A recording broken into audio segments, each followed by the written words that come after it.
Hola, bienvenidas y bienvenidos a este repaso que estamos haciendo de nuestro tema 4, el siglo XIX en España, y vamos a pasar al siguiente punto que dejamos en el vídeo precedente sobre el sexenio democrático, ¿de acuerdo?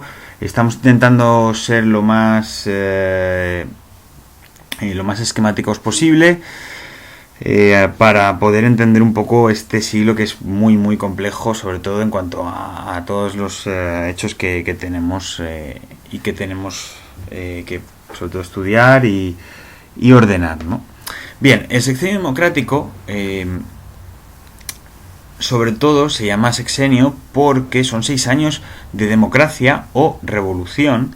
¿Por qué hablo de democracia o revolución? Porque según a quien según donde leamos o según quienes nos lo cuenten, pues podemos hablar o bien de democracia o revolución, depende. De acuerdo. En estos 6 años se produce muchísimo desbarajuste y un gran cambio, ya que tenemos la caída del reinado de Isabel II, que es el reinado que hemos visto en el vídeo anterior, y cómo se produce en primer lugar un gobierno de un rey extranjero y luego la primera República Española. Muy importante porque probablemente a muchos de nosotros nos suene la Segunda República por muchas razones, pero la primera República Española se conoce muy poco porque fue excesivamente breve. No llegó ni siquiera ni al año. Porque estos 6 años van a ser muy convulsos. Bien, como habíamos visto en el vídeo anterior, Isabel II había acabado su reinado, o estaba acabando su reinado, mejor dicho, apoyada en los moderados. Se había apoyado sobre lo que son la Unión Liberal, que era un partido centrista dentro de los moderados, justo después de lo que era el bienio progresista. Entonces, digamos que ya la situación empezaba a ser bastante difícil para la reina, porque los problemas económicos eran flagrantes. Por eso se habían hecho desamortizaciones en los periodos progresistas, para conseguir dinero, porque estaban muy mal de dinero. Al mismo tiempo también, sobre todo, estos progresistas no estaban nunca en el poder a menos que tuviesen que tomar las armas. Esto lo hemos visto en Isabel II e incluso, previamente también con Fernando VII. Con lo cual, estos partidos y estos sectores estaban realmente bastante en contra de un sistema en el cual no podían participar nunca de forma democrática. También sucede que el autoritarismo del gobierno empezaba a ser ya incluso mal visto por la gente y por la burguesía e incluso por ciertos sectores militares, cosa que es bastante importante. Y al mismo tiempo, por supuesto, la reina estaba sufriendo mucha impopularidad. La reina no tenía digamos una gran prensa, por decirlo de alguna manera, en la gente, y no veían que el país estuviese progresando. Muy al contrario, había una sensación de mucha pesadumbre. Todo esto hace que todos estos sectores que se han quedado al margen, digamos, de lo que ha sido en los gobiernos elegidos por la reina, pues hagan lo que se conoce como el Pacto de Ostende. El Pacto de Ostende es donde, sobre todo, progresistas, demócratas, republicanos e incluso partidos que habían gobernado con Isabel II, pero por su mandato, es decir, que la reina les había llamado a ellos para gobernar, no como con los progresistas, que tenían que ir ellos con un levantamiento militar y decir a la reina que querían gobernar. pues se sumarían incluso a este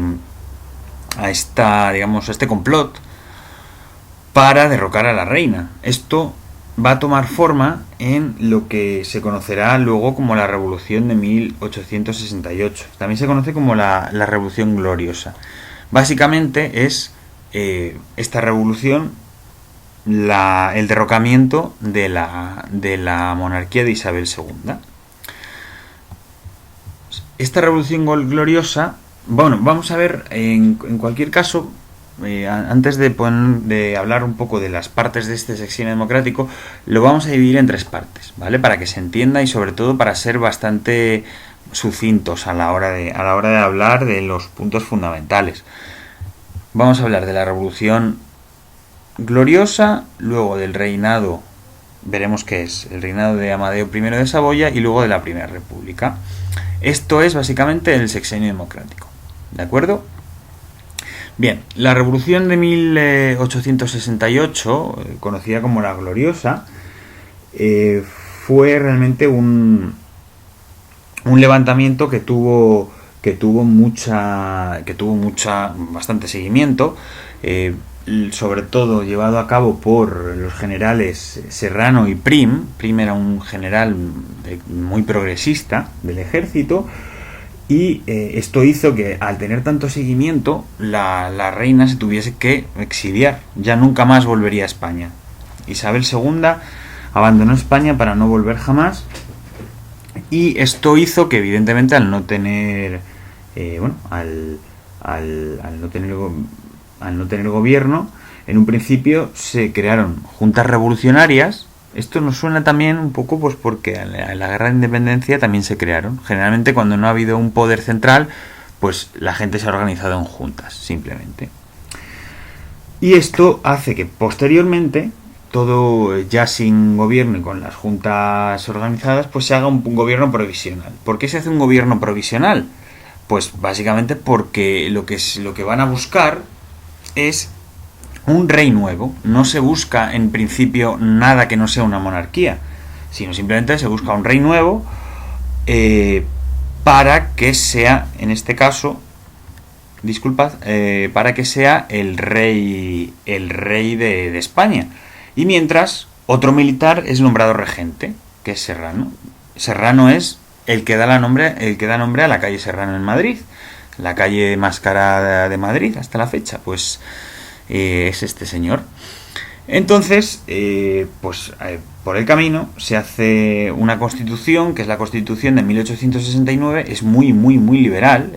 Realmente podríamos decir que es incluso la primera o el primer texto democrático, por decirlo así, de la historia de España. Es bastante más liberal que las que hemos visto antes, incluso que la de 1812, que vimos hace ya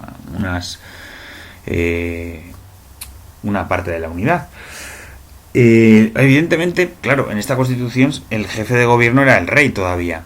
Por eso se buscaba un rey, porque no se había pensado en otra forma de gobierno que no fuese una monarquía.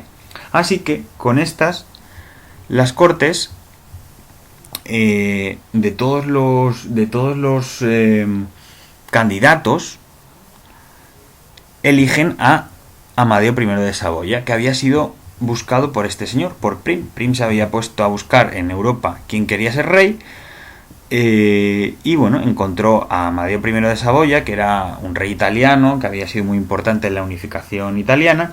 Entonces pensó que era una buena idea. Pero ¿qué problema hubo? Que Prim era su gran valedor, además tenía mucha presencia dentro del gobierno, es asesinado. Y es asesinado justo el día antes a la llegada de Amadeo I a España. Algo muy extraño. De hecho, murió en extrañas circunstancias, no tanto por el asesinato en sí, es decir, se le pegó un tiro, pero en la autopsia se habla de que murió por ahogamiento, o sea que probablemente muriese asesinado de otra manera y a posteriori. También pudiera ser que fuera un complot. Sin embargo, Amadeo I vino y consiguió gobernar, pero pero gobernó exclusivamente 2 años. De 1971 al 73. ¿Por qué? Porque estaba todo el mundo en contra suya. Tenía muchísima oposición de todos los sectores, tanto de la izquierda o progresista como de la derecha o más conservadora. Nadie quería a Amadeo de Saboya. Esto se sumó que tenemos otra vez otra guerra carlista. Como veis, esta sería la tercera vez, pero bueno, simplemente saber que están los carlistas ahí. Así que dijo, bueno, pues yo me voy. Y al mismo tiempo también teníamos problemas en las pocas colonias que nos quedaban en América, como es Cuba. Esto hace que Amadeo, ante tanta oposición, abdique y se marche. Entonces, al abdicar y no haber una figura que pudiese tomar el poder en la monarquía, pues las Cortes deciden proclamar la Primera República Española. Esto es muy importante porque hasta el momento España nunca había tenido una república, había sido siempre una monarquía, es la primera vez. Sin embargo, dura 9 meses y tienen 4 presidentes. Esto quiere decir que no hay un triunfo, muy al contrario. Es un desastre por varios puntos. Además, esto lo encontraréis, también lo podéis encontrar en vuestro libro, sobre todo por el estallido de un movimiento cantonalista. El cantonalismo es una interpretación, digamos, llevada al extremo de lo que es el federalismo. Esto es decir, era una visión que veía España como una república federal, pero de estados independientes de alguna manera. Entonces, esto hizo que en 1873, justo cuando se fue Amadeo de Saboya, muchos de estas partes, de estos cantones que se dice, se declarasen independientes. Fue una lucha anti-independentista, fijaos. Estamos hablando de luchas anti-independentistas ya en el siglo XIX, ¿no? Son cosas que nos retrotraen a hoy mismo.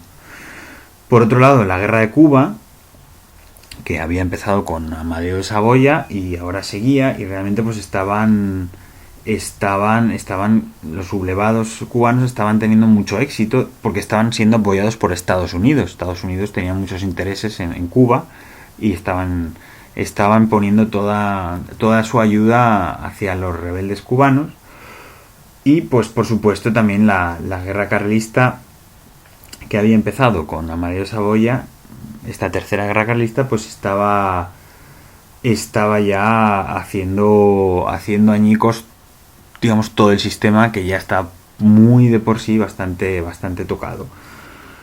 Por tanto, este sexenio democrático, que si bien había tenido sus luces, como la Constitución de 1869, muchos progresos en términos de libertades, etcétera, e incluso la proclamación de la República, en 1874 todo termina. Hay un golpe que termina con la República y otro que trae a los Borbones de vuelta y vuelve a instaurar una monarquía en España. Bien, vamos a dejar esta parte del temario aquí, y en el siguiente vídeo veremos la Restauración, que es como se conoce el periodo de la vuelta de los Borbones al poder en España. No confundamos esta restauración con la restauración del Congreso de Viena, ¿de acuerdo? Esto es la restauración española. Muy bien, muchas gracias y nos vemos en el siguiente vídeo. Saludos a todos y a todas.